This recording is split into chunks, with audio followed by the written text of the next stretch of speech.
Oh, I've seen all good people now, and that includes you and me. I don't know how you're coming today, but that you're here, you have already won. Let's step into a greater sense of being.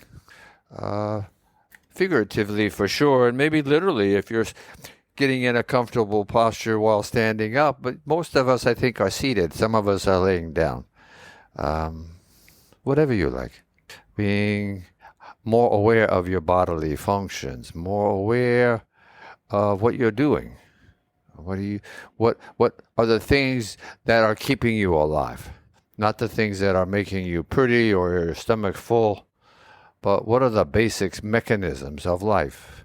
This is what we're going to use to focus ourselves down to the area where our soul and our heart is. Okay, rather than the fluff, the pretty close. Finding a comfortable posture. As I said, most of us would like sitting. So if you are sitting upright is helpful because it helps one be more alert. If your tongue is wagging around in your mouth, maybe attach it to the roof of your mouth. If the eyes are being assailed by so many different things outside, maybe just let them close. Undisturbed is helpful, verbally, so that you're not being accosted by other people's needs, which become yours. So for me, the quickest thing that comes to my mind is the ambiance of my body, my temperature, and am I comfortable or not? Am I warm? Am I cool? Am I just right? After that, oftentimes, I begin to realize that I'm doing something called breathing. Oftentimes, I'm not aware. Most of the time, I'm not aware of my breath. And returning to this sense is a great accomplishment and easy to do. Similarly, once I have come into some contact with my breathing, then because the proximity of one's heart to one's lungs, then if you're lucky, you start to feel the rhythm and the cadence of your heart's beating, your song of life, your rhythm, because that's what it is. Hello. Welcome to this day. May we find a sense of harmony and awe together and throughout our daily practice as we navigate on our own rivers of life. Because this is one way of looking at it, right? Figuratively speaking, we could be the helms people of our ships. So again, when we are feeling unsettled and all the ramifications that can mean, and there are many nuances of our emotions, taking a moment and just refreshing one's awareness of our fundamental nature, our temperature, our breathing, the feelings on our body, on our skins, our basic senses, our smell, our taste, our sight, our hearing, as long as we're not overwhelmed, right? Little bits. And coming to the realization that there is something incredible going on, something fantastic. It is that we are alive.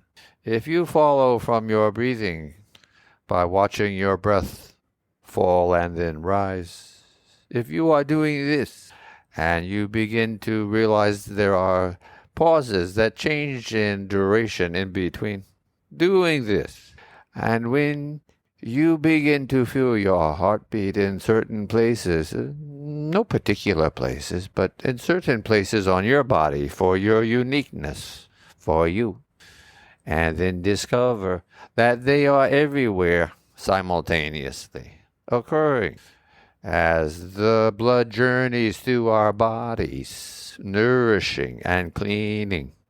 We find ourselves remembering that this is a miracle.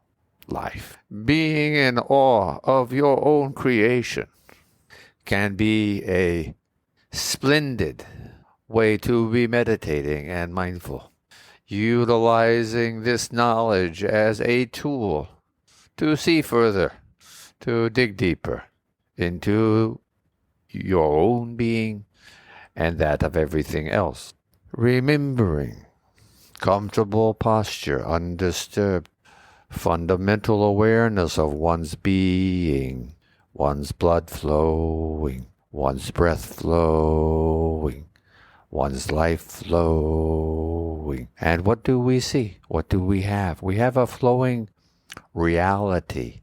Taking these three concepts, breath, pulse, and shimmering ecstasy is what it actually is. Realizing in these same moments how incredible this all is. Life began on this humble planet in this faraway galaxy about 1.2 billion years ago. We are the latest as far as a linear sense of time.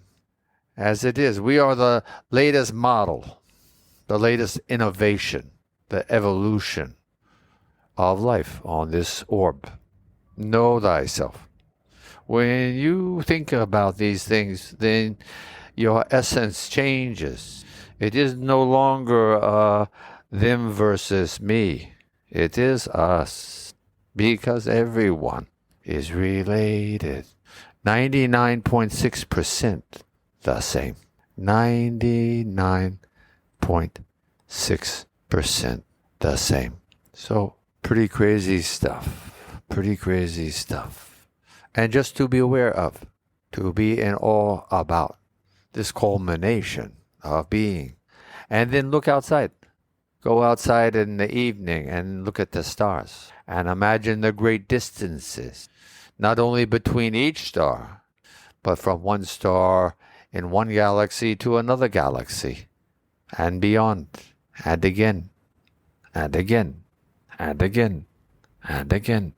And then you get a sense, your perception of a universe that is 90 billion light years wide. Some incredible number that means nothing to you and I. We hear the billion, we hear the light years, and we go, wow. Being in awe.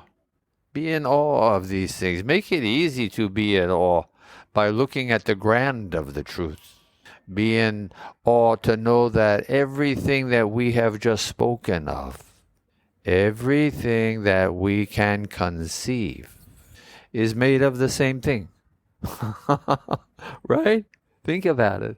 It is all the energy of creation, neither made nor destroyed. Boom, here it is, baby. What do you want to make of it? And here we are, 14.5 billion years later. It's craziness, right? It's craziness. Now, I'm not here to proselytize, if that's the right word, one view, one concept versus another, that another religion or spiritual philosophy may have. It is a communication. You know, these are words we're using. For 7 days and nights that it took to create in Genesis does not mean that the earth and the world around us or the universe around us is any less old than I've just said. It's, what is your day? How long is it? You know what I mean? It's conception. It's communication. We need to cooperate. We need to collaborate. We need to compromise. And we need to be civil to each other. Civility, right, is a quality that we need to grasp. So these are the things that we are thinking about today, and I just want to see what kind of timing we have, okay?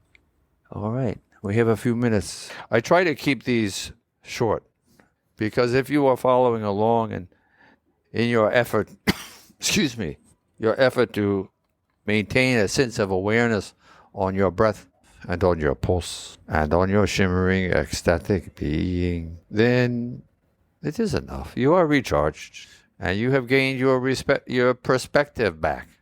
And keep practicing so that you maintain a flowing sense of perspective more often, okay? More often, more of the time, more of your day, in every way, better and better, little steps. I think that a good way to end our day today, right now, is with a sacred saying.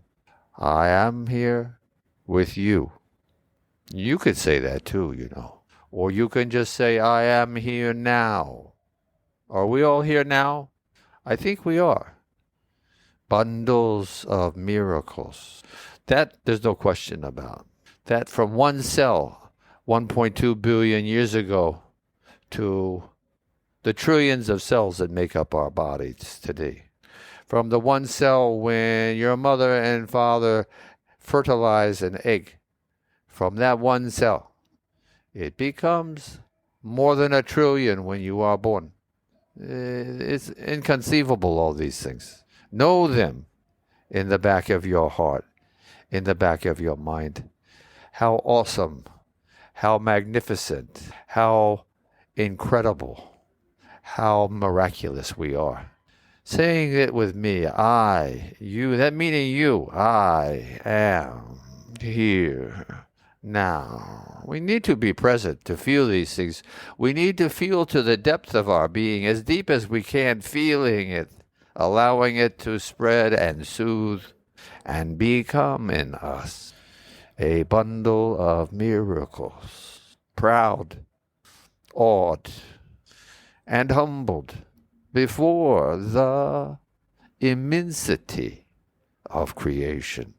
Not only are we awed and humbled before ourselves, but before everything that is beyond our own noses. It is incomprehensible and thankful. Thankful to have a little piece of the pie, to be aware, to be able to think, to have the senses that we have, and to have the ability to put an order and sense of perspective to them. With that, I wish you a good time. Remember that we want to flow.